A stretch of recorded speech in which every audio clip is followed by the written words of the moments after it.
Trùi nha bọn bố ơi, trùi nha.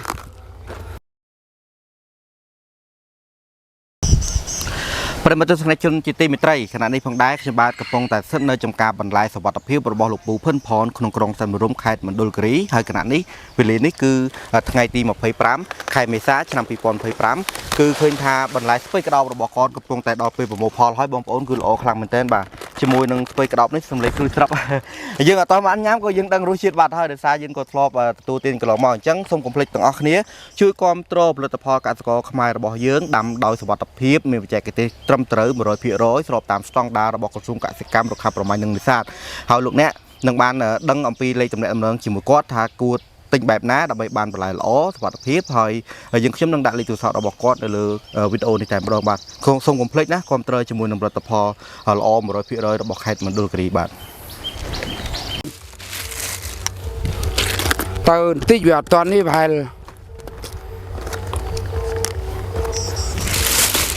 mà tất tiết ta phải đang quanh ngành phải em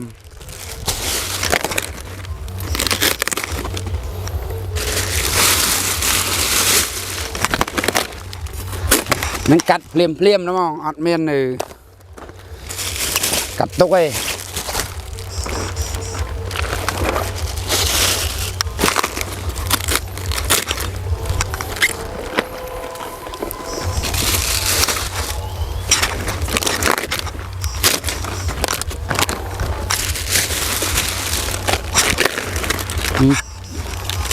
cả nhé